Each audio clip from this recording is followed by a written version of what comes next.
Hello friends, आप सभी का एक बार फिर से स्वागत है आपके अपने चैनल स्टॉक एक्सपर्ट्स में। जैसा कि आप सब जानते हैं, हम स्टॉक मार्केट से रिलेटेड वीडियोस लाते रहते हैं। तो आज की इस वीडियो में हम ट्राई करेंगे कि इस वीक में जो भी कंपनी को लेके खबर आ रही थी वो सारी हम कवर करें।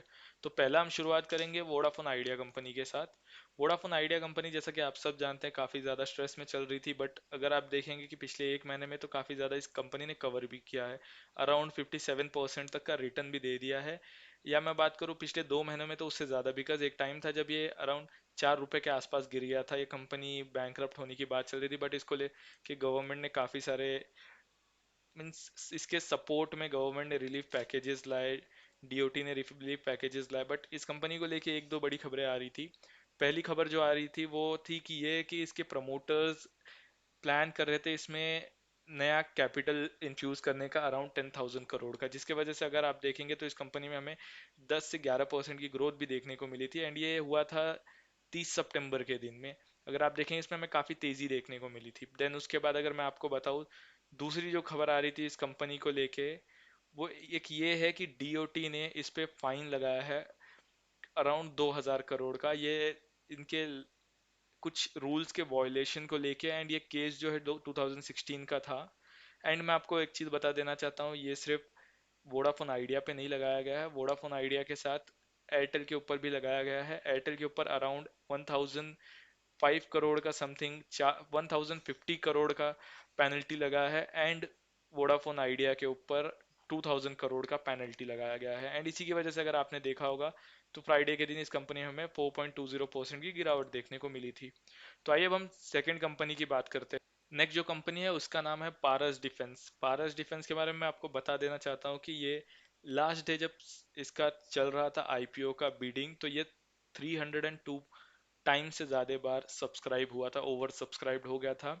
एंड ये कंपनी मार्केट में लिस्ट हुई है। एंड ये इस लिस्ट जब हुई 1 अक्टूबर को, फ्राइडे के दिन, 469 रुपीज़ पे लिस्ट हुई। एंड इसमें हमें 5% का अपर सर्किट देखने को मिला। एंड अराउंड 492.45 रुपीज़ पे अपर सर्किट में ये शेयर क्लोज हुआ है। अराउंड 185% का प्रीमियम पे ये लिस्ट हुआ है कंपनी। अगर आप बोले तो ये 2020-2021 का सबसे, अगर आप बड़ा आईपीओ की ओपनिंग भी माने तो इसे मान सकते हैं। एंड ये कंपनी ने, अगर जिसने 15,000 का जिसको एक लॉट लगा था, अराउंड 14,000 समथिंग का पड़ रहा था वो एक लॉट, उसके लिस्टिंग डे के बाद प्राइस हो गई थी 43,000 रुपीज़। तो आप समझ सकते थे कितना लिस्टिंग गेन दिया है इस कंपनी ने। इस कंपनी के बारे में थोड़ा बहुत मैं आपको बता देता हूँ। पारस डिफेंस एंड स्पेस टेक्नोलॉजी ये एक प्राइवेट सेक्टर कंपनी है। एंड ये जो कंपनी है ये एंगेज्ड है, मीन्स इसका जो काम है वो डिज़ाइन करना, डेवलप करना, मैन्युफैक्चर करना और टेस्ट करना अलग अलग टाइप के डिफेंस और स्पेस इंजीनियरिंग प्रोडक्ट और सॉल्यूशंस का है। मीन्स ये अलग अलग टाइप के स्पेस और डिफेंस के जो प्रोडक्ट है उनके प्रोडक्ट को डिज़ाइन करता है, डेवलप करता है या मैन्युफैक्चरिंग करता है, और इसकी टेस्टिंग भी करता है या उसके रिगार्डिंग सॉल्यूशंस भी प्रोवाइड करता है। ये कंपनी के जो सबसे मेजर 4 सेक्टर है वो है defence space optics, defence electronics, heavy engineering और electromagnetic pulse protection solution. And ये मैं आपको एक चीज़ बता देना चाहता हूँ, ये इंडिया में लीडिंग डिफेंस कंपनी है। इंडिया की एक सबसे बड़ी डिफेंस कंपनी मानी जा सकती है ये कंपनी। कंपनी प्रॉफिट मेकिंग है। अगर आप देखें 2020 में 20 करोड़, 2019 में 19 करोड़, 2018 में 25 crore, company continuous profit making है। बैलेंस शीट भी अगर आप देखेंगे तो अच्छा ही दिखा है, बिकॉज कंपनी जो मार्केट में लिस्ट होती है इनका बैलेंस शीट एंड ऑल सब क्लियर ही रहता है। तो अभी के लिए इनका फंडामेंटल आप देखेंगे सब अच्छा ही दिखेगा। बट ये कंपनी ने, मैं आपको बता देना चाहता हूँ, 185% की लिस्टिंग गेन दी है, जो कि फिलहाल के लिए बहुत बड़ी बात है। एंड इन्वेस्टर्स के लिए तो बहुत अच्छी बात है, जिनको भी ये मिला था लॉट उनके लिए तो बहुत ज़्यादा अच्छी बात है। मैं आपको बताऊँ कंपनी ने 2020 का, अगर मैं आपको बताऊँ 2018, 19, 17 कोई भी ले लीजिए आप, ये समझ लीजिए आपको एक बहुत बड़ा लिस्टिंग गेन देने वाली कंपनी है। एंड फ्यूचर में भी ये कंपनी काफ़ी लंबे टाइम तक जा सकती है। अभी थोड़े टाइम बाद अगर आप देखेंगे तो इसमें प्रॉफिट बुकिंग होगी, शेयर प्राइस थोड़ा डाउन आएगा, बट अगर लॉन्ग टर्म में देखें तो ये कंपनी काफ़ी अच्छे रिटर्न्स देगी अपने शेयर होल्डर्स को। भाई अब जो नेक्स्ट कंपनी है जिसके बारे में हम बात करने वाले हैं वो है आईआरएफसी। अगर आपने फ्राइडे के दिन देखा होगा तो फ्राइडे के दिन आईआरएफसी कंपनी के अगर आप शेयर में देखेंगे तो 4.81% की ग्रोथ देखने को मिली थी। आपको मैं बता देना चाहता हूँ ये जो ग्रोथ का कारण था, एक मेजर कारण हम बोल सकते हैं इसके प्रॉफिट रिजल्ट को लेके। मींस इस कंपनी का जो रैली का है जो 5% का हमें देखने को मिल रहा है, उसका मेन कारण ये है कि इस कंपनी का प्रॉफिट रिजल्ट को लेके जो न्यूज़ आई है उसके बाद इसमें हमें तेजी देखने को मिली है। एंड जो न्यूज़ है वो मैं आपको क्लियर कर दूं कि मार्च 2019 से लेके मार्च 2020 तक इसका प्रॉफिट हुआ था 3192 करोड़। वही 2021 में बढ़ के, मींस मार्च 2020 से लेके 2021, ये एक साल में इस कंपनी ने प्रॉफिट जो दिखाया है वो है 4416 करोड़ का, जो कि अगर आप देखेंगे तो अराउंड 1000 to 1200 करोड़ से बढ़ा है इनका प्रॉफिट मार्जिन। और मैं आपको बता देना चाहता हूँ वही सेम हुआ था 2018-19 में, इस कंपनी को प्रॉफिट था 2200 करोड़ का, 1920 में बढ़ के 3100 करोड़ का हो गया। एंड आप देखेंगे आप 2021 आते आते 4400 करोड़ का प्रॉफिट हो गया है। एंड ये कंपनी अब प्रॉफिट मेकिंग है, गवर्नमेंट की बड़ी कंपनी है। एंड मैं आपको बता देना चाहता हूँ ये कंपनी जो है, देखिए कंपनी का शेयर वैल्यू काफ़ी छोटा है। अगर इंसान किसी को इसमें रिटर्न चाहिए तो अगर लॉन्ग टर्म के लिए वो टारगेट कर रहे हैं तो ऑब्वियसली इनको रिटर्न मिलेगा, बट लॉन्ग टर्म के लिए ही मिलेगा। अगर शॉर्ट टर्म में कोई चाहे कि खरीद के रिटर्न्स ले ले तो बिल्कुल ऐसा नहीं होगा। ये company time to time dividend भी देती है, पर शेयर अराउंड 1.25 या 1.14 रुपीज़ का डिविडेंड देती है ये कंपनी। डिविडेंड पेइंग है, प्रॉफिट मेकिंग कंपनी है, गवर्नमेंट ऑफ इंडिया की कंपनी है, तो लॉन्ग टर्म के लिए one of the best stock मानी जा सकती है। बट ये बहुत ज़्यादा long term, around 2 to 5 years के लिए अगर कोई ले रहा है तो ज़रूर इनमें इन्वेस्टमेंट कर सकते हैं। तो जो नेक्स्ट कंपनी है जिसके बारे में हम बात करने वाले हैं वो है डी मार्ट। डी मार्ट जैसा कि आप सब जानते हैं, एंड डी मार्ट जो है वो भी अगर आपको बताओ तो जब इसका आईपीओ आता था तो वो कंपनी भी ओपन हुई थी अपने प्रीमियम के साथ, अराउंड 100% से ज़्यादा का प्रीमियम दिया था इस कंपनी ने भी। एंड इस कंपनी का अगर मैं आपको शेयर प्राइस बताऊँ तो ये कंपनी का शेयर प्राइस 0.19% से गिरा है। ये फ्राइडे के दिन है। इस कंपनी की शेयर वैल्यू है 4242 रुपीज़ की। कंपनी अगर मैं आपको रिटर्न बता दूं, पिछले एक महीने में 9% का रिटर्न दिया है कंपनी ने। 6 महीनों में बात करूँ तो 50% का रिटर्न दिया है। एंड पिछले एक साल में बात करूँ तो 101% का रिटर्न दिया है। एंड स्टार्टिंग टू एंड तक बात करूँ तो अराउंड 600% का रिटर्न दिया। मैं आपको बता देना चाहता हूँ इसकी लिस्टिंग जो प्राइस थी, मीन्स ये जो बिडिंग प्राइस थी वो 300 रुपये की थी, एंड आज 4242 रुपये का शेयर है। तो आप समझ सकते हैं इस कंपनी ने कितना रिटर्न दिया है अपने शेयर होल्डर्स को। इनके जो ओनर है उनको सब जानते हैं, राधा कृष्ण दमानी जी। वो शेयर मार्केट में भी उनका काफ़ी ज़्यादा नाम है। मैं आपको बता देना चाहता हूँ कि एक इंडिया की एक बहुत बड़ी चेन भी है ये डी मार्ट जो इनका है, वो इंडिया के एक बहुत लंबी चेन है स्टोर्स की।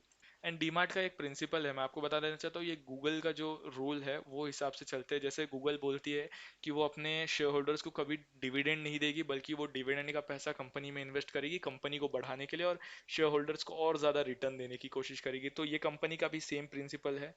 मैं आपको बता देना चाहता हूँ कुछ महीनों पहले रिसेंटली इस कंपनी ने कंपनी के नाम पे अराउंड 400 करोड़ की प्रॉपर्टीज खरीदी थी।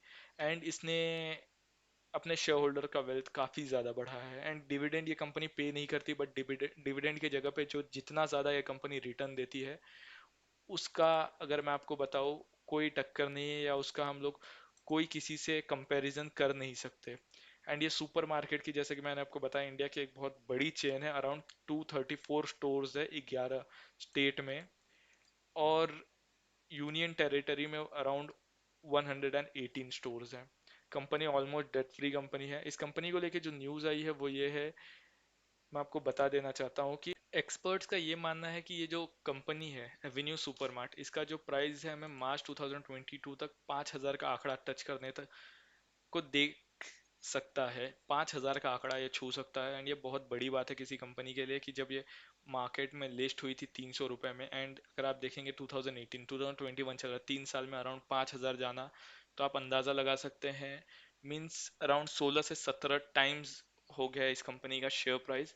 एंड इस कंपनी को लेके एक मैं आपको बात बता देना चाहता हूँ, इसके जो 234 स्टोर्स है ना, उसमें से अराउंड 180 स्टोर्स ये खुद ओन करती है। मतलब वो जो एरिया है वो प्रीमाइज है, जो जहाँ इनका स्टोर है ये सुपरमार्केट, वो खुद ओन करते हैं। मैं आपको बता देना चाहता हूँ एक ये प्लस पॉइंट है कंपनी के लिए। जैसे जैसे, और मैं आपको बता दूँ कि जो भी ये स्टोर्स है वो प्राइम लोकेशंस पे है इनके। ऐसा नहीं कि मीन्स कोने के एरिया में या अंदर साइड है, सारे प्राइम लोकेशंस पे है मोस्टली इनके स्टोर्स।